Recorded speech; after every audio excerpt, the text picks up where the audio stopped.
오늘 본문의 말씀을 가지고 그래도 살아있으라 하는 제목으로 여러분들과 더불어서 함께 은혜를 나누려고 합니다. 영상으로 예배하는 지체들도 그렇고 풋한 지체들도 모두가 오늘 그래도 살아있으라, 오늘 이 제목의 말씀을 마음속에 잘 바로 새길 수 있기를 바랍니다. 오늘이 5월 1일입니다. 계절의 여왕이라고 불리는 5월을 저희들이 맞습니다. 시간이 얼마나 빨리 가는지 2022년도가 금방 시작한 듯한데 벌써 우리는 5월의 자리에 서 있습니다. 아침 저녁으로 이 나무들의 잎 색깔이 그리고 잎 크기가 달라지는 것을 볼 수 있습니다. 그러니까 아주 생명력이 약동하는 시기라고 하는 것입니다. 누가 말리지 않아도, 누가 뭐라 하지 않아도 지금 모든 생명들은 그와 같이 약동하고 있습니다. 하지만 이 봄을 시샘하는 것은 우리 주변에 얼마나 많은지 모릅니다. 그저께 뉴스를 보니까 저 강원도 지역에 눈이 흠뻑 내렸더라고요. 저희가 그 전주에 저 평창 쪽에서 오다 보면 봉평 쪽에 바랑산이라고 하는 곳을 노예에서 간 적이 있었어요. 그래서 그곳에 갔더니 아직 그냥 이 잎들이, 그쪽은 해발고지가 1400, 제일 높은 데가 한 60m 정도 돼가지고 이 해발고지에 그렇게 푸른색들이 많지 않았었어요.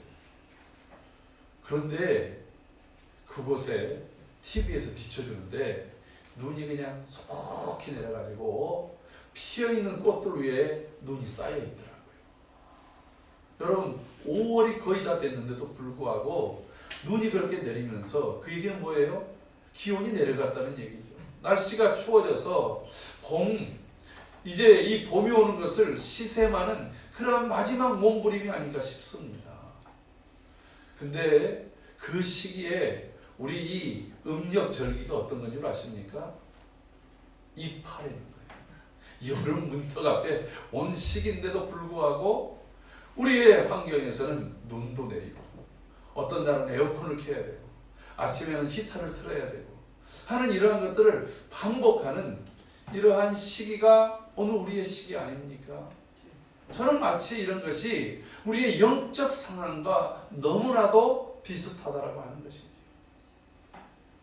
옛 시인들이 말했던 것처럼 춘내 불사춘, 봄은 온 듯해 보이지만 내가 있는 곳은 아직 봄의 기운이 없는 거예요. 아니, 날씨는 따뜻하고 옷 색깔은 바뀌어가는데 여전히 내 마음은 꽁꽁 얼어붙어 있는 것입니다. 경기가 얼어붙어 있습니다. 사람들과의 관계가 얼어붙어 있습니다. 주님 앞에 나오는 것들조차도 꽁꽁 얼어붙어 있다라고 하는 거예요. 그래서 마치 겨울잠을 자느라고 동굴에서 나오지 않은 그러한 짐승들처럼, 짐승들이 이미 다 나와 있는데 우리의 모습은 그 나야만의 동굴 속에서 꽁꽁 묶여 있지 않는가라고 하는 것입니다. 사랑하는 성도 여러분, 우리가 4월 18일 그 주일날이 부활주의였잖아요.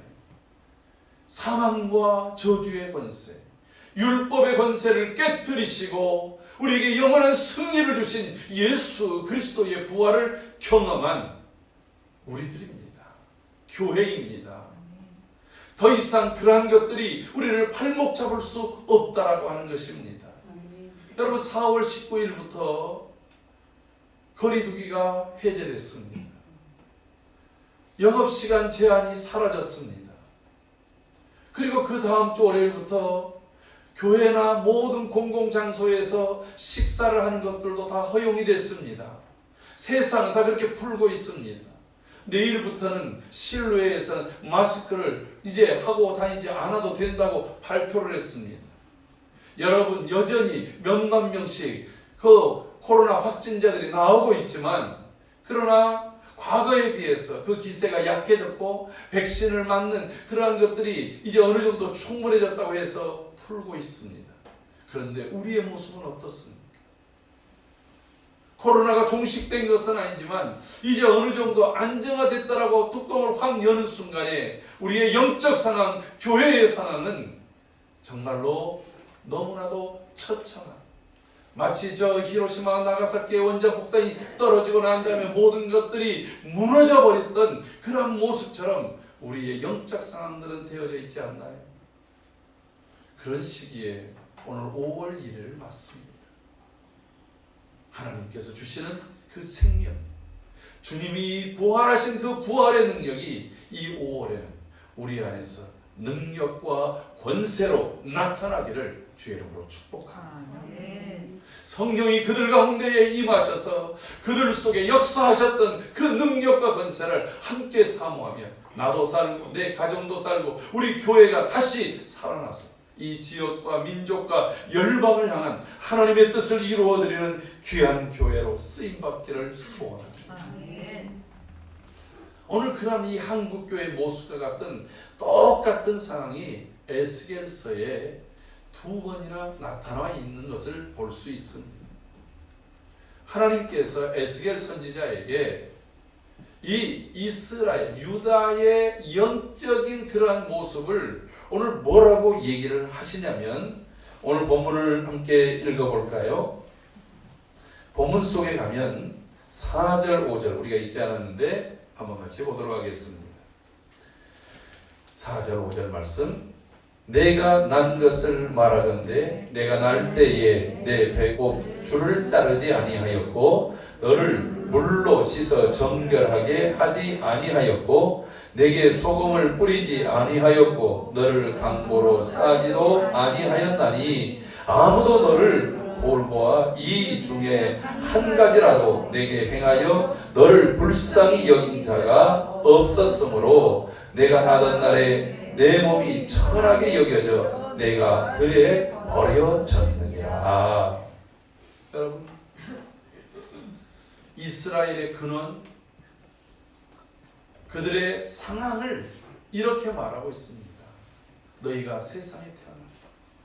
너희의 부모는 보잘것이 없다. 아버지는 아모리 사람, 어머니는 헷 사람들이다. 여러분, 이들은 가나안에 정착해 있던 사람들처럼 하나님께 택함 받지 못했던 그런 사람들이었다라고 하는 거예요. 그런데 그들의 모습, 네가 태어났을 때의 모습이 배꼽을 자르지 않았어요. 태어난 그대로 모습입니다. 탯줄을 잘랐는데 배꼽이 이렇게 쌓여있는 그것을 잘라줘야 될 것 아니겠어요? 그리고 핏덩이채로 있는 아이를 물로 깨끗하게 씻어서 혹시라도 이 기도 속에 이 물질이 들어가지 않도록 해야 되는 건 아니겠습니까? 그 다음에 또 소독적인 측면에서 이 고대에서는 소금을 사용했습니다. 그래서 상처가 덧나지 않도록 그 소금을 발라주고, 그리고 아이를 잘 강보로 싸서 이 아이가 다른 바람에 또는 어떤 것에 힘들지 않고 그 생명의 위험과 그리고 또 이 체온이 온전히 유지되도록 하는 것이 누구라도, 아무리 가난한 사람이라도 비천한 사람이라도 하는 일인데 너는 그러지 아니다. 너를 돌봐줄 사람이 없습니다. 그리고 들에 버려졌다라고 합니다. 여러분, 이 두 구절을 읽으면서 어떤 부분이 연상이 되겠습니까?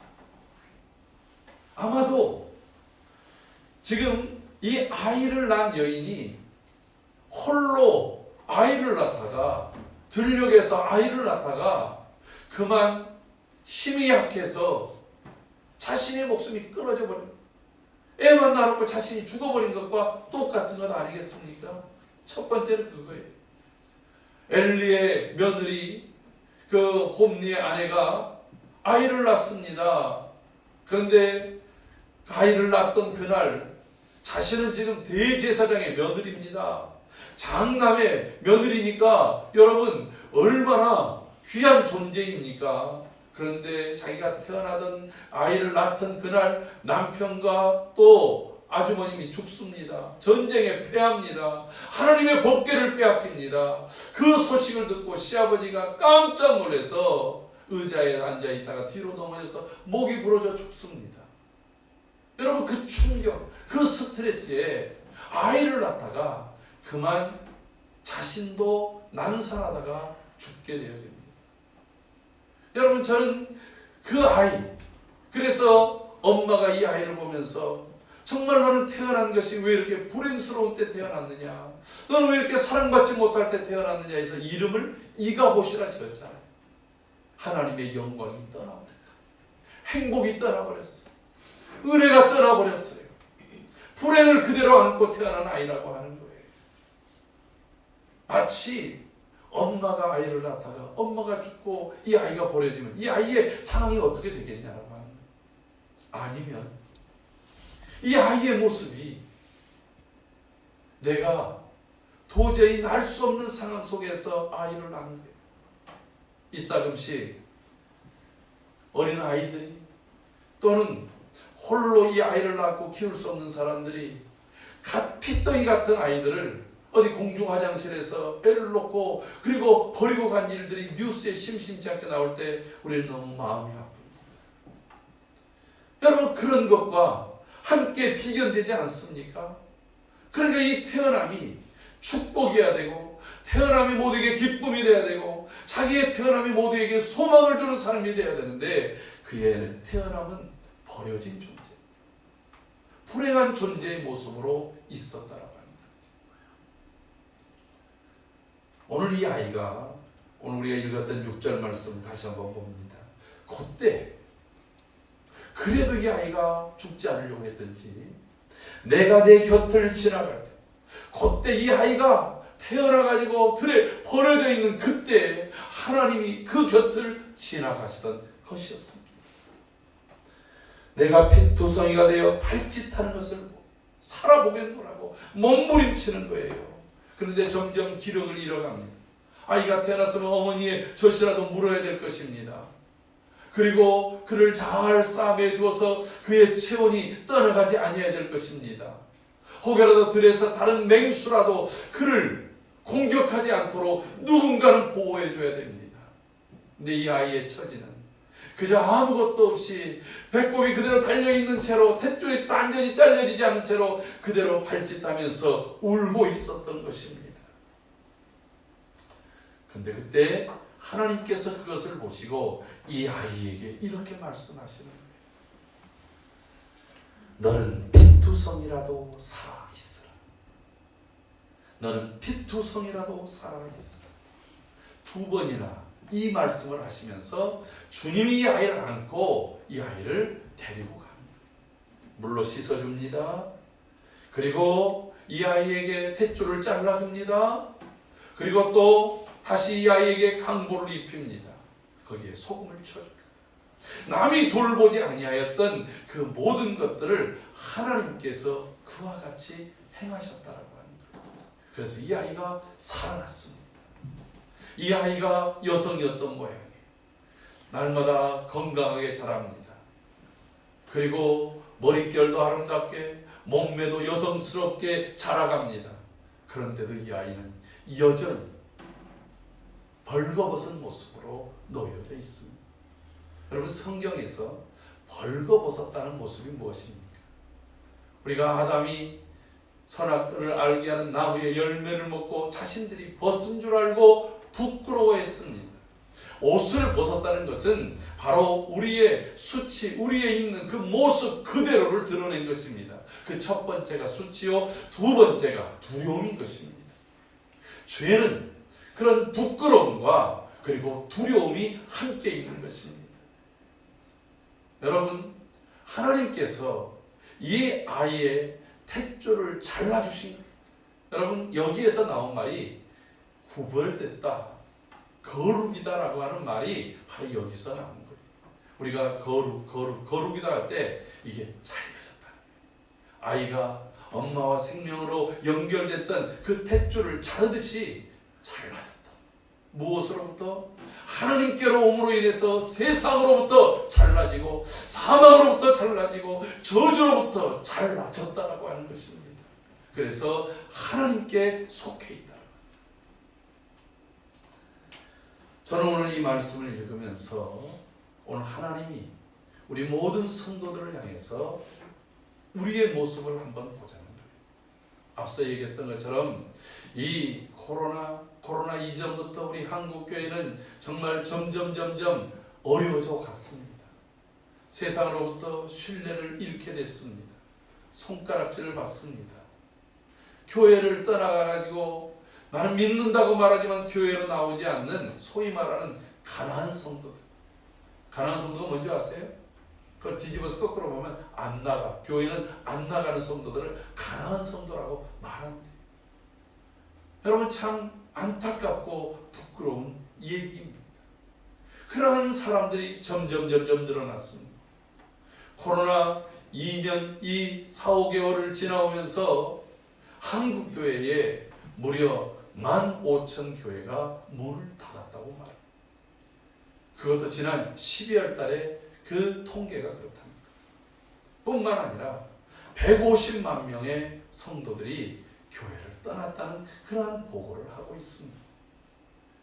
여러분 우리 교회 안에도 아직 주님 앞으로 나오지 못하고 멈춰 있거나 또는 주저앉아 있거나 또 신앙에서 관심을 잃어버린 지체들이 적지 아니함을 우리도 부정할 수 없는 것이 사실입니다. 여러분 이런 모든 것들 이것이 난 사람의 문제가 아니라 우리의 가정과 우리의 교회와 이 땅의 교회들이 속해 있는 모습이라고 한다면 바로 이 피투성이처럼 발버둥치는 바로 이 아이의 모습과 우리의 모습이 어찌 다를 수 있다라고 말할 수 있겠습니까?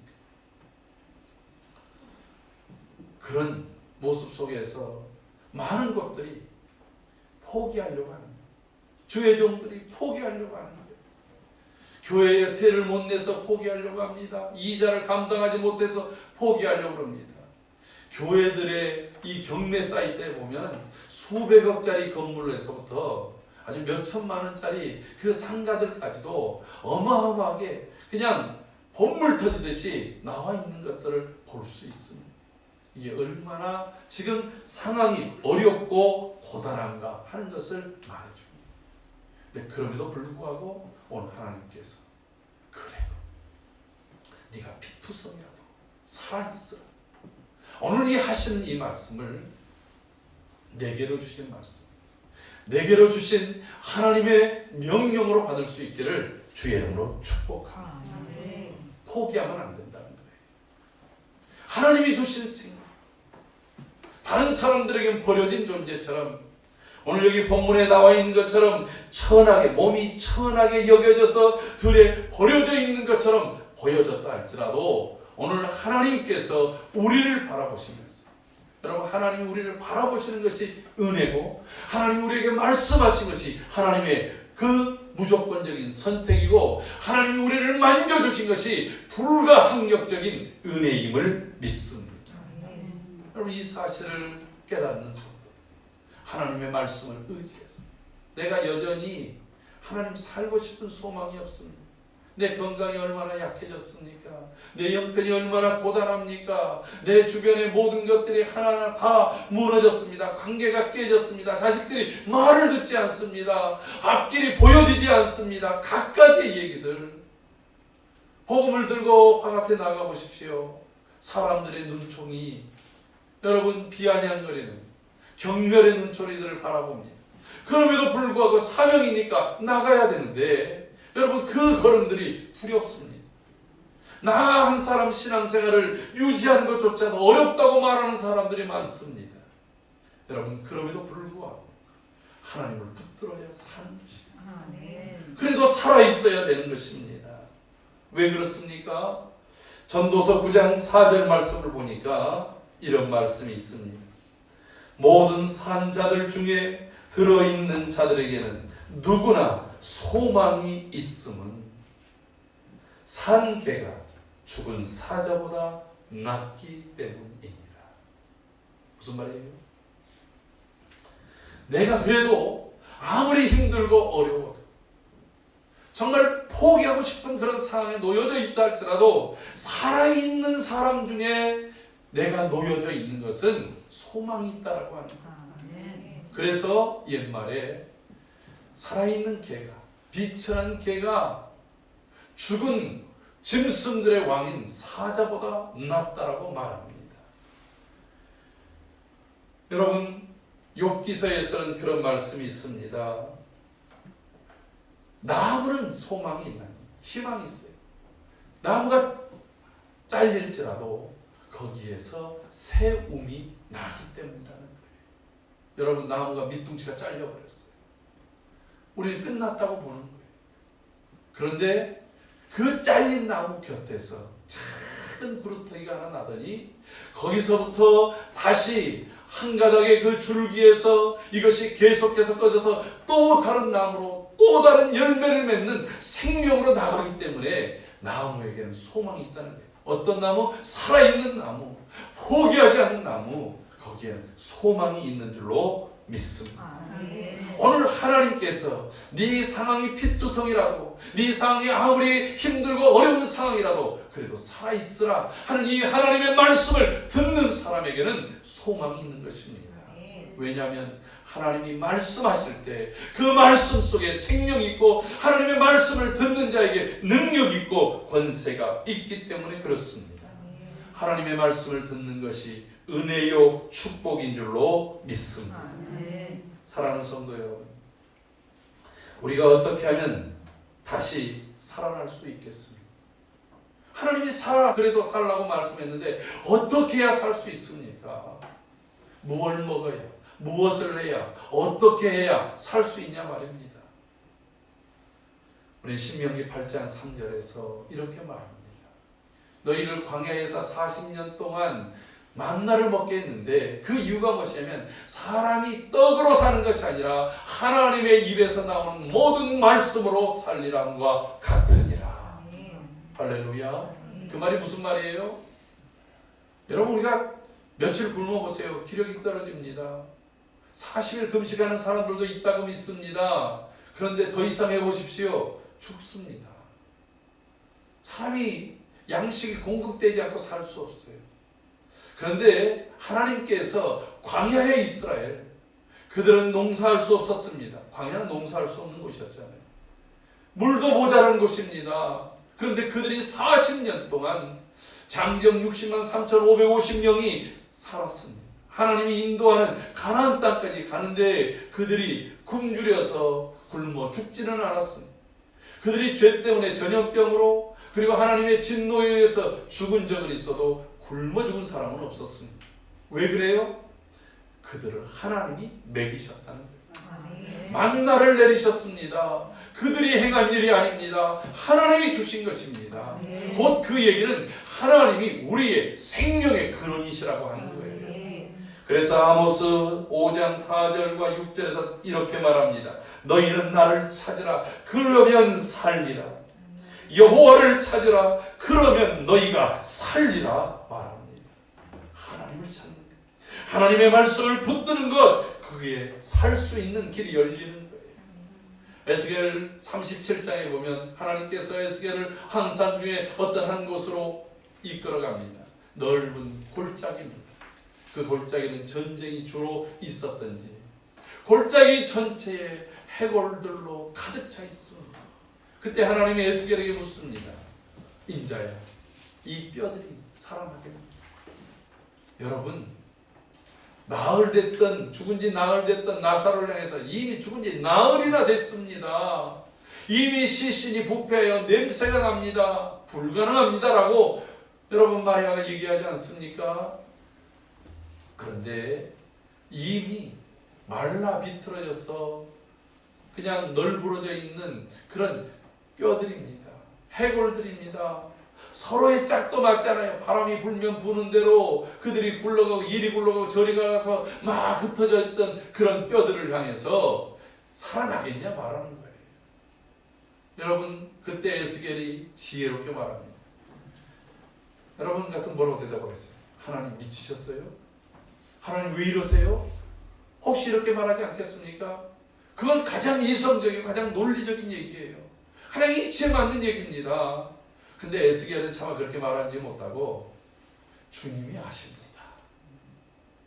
얼마나 이 책임을, 공을 하나님께로 돌려버립니까?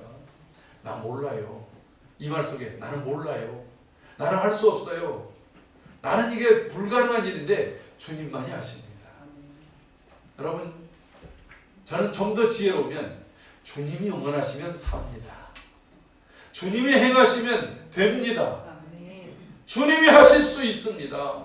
여러분, 좀 더 우리가 더 적극적인 그리고 더 강력한 믿음의 언어와 고백이 있기를 소원합니다. 그때 하나님께서 그럼 네 입으로 대언해라. 대신 말하라는 거예요. 뼈들아 살아나라. 여러분, 에스겔이 그래도 하나님이 아십니다. 하나님이 말씀하시면 됩니다라고 하는 그 믿음이 있었으니까 그대로 순종한 거예요. 뼈들아 다시 살아나라. 그랬더니 뼈들이 자기 뼈 찾아가지고 그냥 곁에 있는 뼈가 아무데나 붙는 것이 아니라 원래 뼈들끼리 뭉치는 거예요. 그리고 거기에다가 살이 돋아지는 거예요. 분명히 마른 뼈들이었는데 그 자기의 뼈들이 찾아가고 거기에 살이 돋쳐집니다. 그런데 그들이 움직이지 않습니다. 왜요? 아직은 죽어있는 시신. 다시 하나님이 말씀합니다. 생기야 들어가라. 그렇게 얘기합니다. 에스겔이 하나님이 주신 말씀대로 그대로 했더니 그 말씀이 전해지는 곳에 그들이 생기가 들어가는 강력한 군대로 다시 회복된 줄로 믿습니다.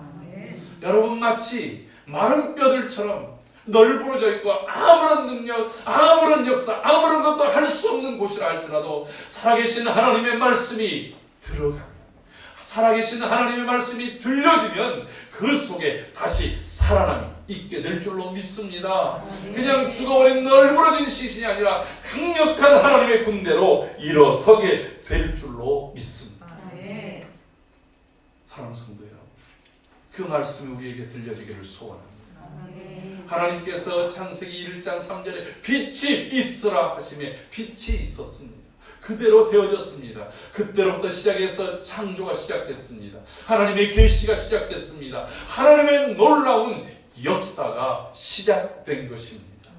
오늘 우리가 주의 말씀을 늘 읽고 듣고 그리고 그 말씀을 묵상하고 행하는 것은 바로 이 말씀이 능력이기 때문에 그렇습니다.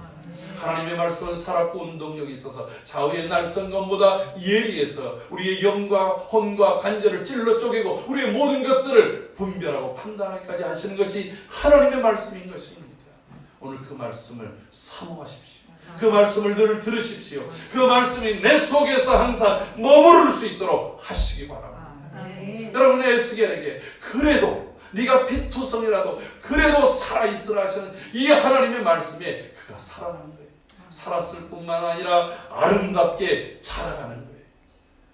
여러분, 우리 이 5월달 이 계절의 영혼 때 우리가 더 하나님의 말씀 앞에 서기를 소원합니다. 하나님의 은혜 속에 있기를 소원합니다. 여러분, 요한계시록 3장에 보면 그 소아시아에 있었던 7 교회들에게 주님이 편지합니다. 그 중에서 호된 책망을 받았던 4대 교회가 있어요. 내가 살았다고 하는 말은 있으나 실상은 죽은 자라. 여러분, 움직입니다. 활동도 합니다. 교회당에 나와서 예배도 드립니다. 그런데 그 영은 이미 죽어 있다라고 하는 거예요. 여러분, 시신들이 왔다 갔다 하면 이게 강시 모임도 아니고 뭐겠습니까? 그런데 그들을 살려내는 비결이 거기 나옵니다. 그것이 무엇입니까? 요한계시록 3장 2절과 3절에 보면 이렇게 말합니다. 회개하라. 회개하라. 내 영혼을 죽게 만들었던 것들, 내 영혼을 실족시키게 만들었던 것들, 내 영혼이 하나님으로부터 떨어지게 했던 것들. 여러분, 세상과 자르는 것이 거룩이라고 한다면 거룩은 세상과는 자르고 하나님께로 더 가까이 가는 것이 바로 거룩함이라고 하는 거예요. 우리 교회 올해 표어처럼 하나님께 더 가까이. 여러분, 세상의 방식과 세상의 사고와 세상의 모든 의식을 내가 버리고 하나님께로 더 가까이 가겠습니다. 이것이 야고보 선생이 야고보서 1장 27절에 말했던 경건의 모습인 거예요. 참된 경건이라고 하는 것은 새 속에 물들지 아니하고 고아 과부어 그리고 그러한 사람들을 돌보고 그 어려움에서 도와주는 것이 참된 경건이라고 말하고 있지 않습니까? 내가 하나님보다 세상 것에 관심을 갖고 하나님이 아닌 다른 것을 추구하며 살았던 것들을 회개합시다. 그럴 때 우리 속에 하나님의 생명의 빛이 비춰지게 될 줄로 믿습니다. 하나님 나의 관심사가 자꾸 어디에 가면은 부동산에, 어디에 가면은 어떻게 하면 더 돈을 많이 버는 것에, 어떻게 하면 더 많은 취미에, 어떻게 하면 작은 것이라도 내 이름을 내는 것에 갔다고 한다면 하나님 나의 삶을 통해서 하나님의 이름이 드러나게 하시고 나의 건강을 통해서 하나님의 영광이 나타나게 하시고 내게 주어진 물질을 통해서 하나님의 그 구원하심이 드러나게 하여 주시옵소서. 뿐만 아니라 일개월에 잠들었던 것, 그리고 의식을 잃었던 것, 의식이 약화됐던 그러한 모든 영적인 기능들을 일으켜서 하나님께 민감하게 반응해야 돼요. 윤동주의 시처럼 잎새이는 바람에도 우리가 떨었던 모습처럼 여러분 세상의 그 소리, 세상의 여론에 민감하면서 하나님이 우리를 부르시고 하나님이 우리에게 말씀하시는 것에 대해서는 우리가 무감각하다고 한다면 우리의 영은 점점 죽어갈 수밖에 없다라고 하는 것입니다. 이 5월달 생명의 달이에요. 하나님께서 생명을 왕성하게 하는 이 달, 오직 말씀 앞으로, 오직 복음으로, 오직 하나님의 은혜로 다시 일어서는 우리 자신과 우리 온 교회 가정의 모습들과 온 지체들이 되기를 주의 이름으로 축원합니다.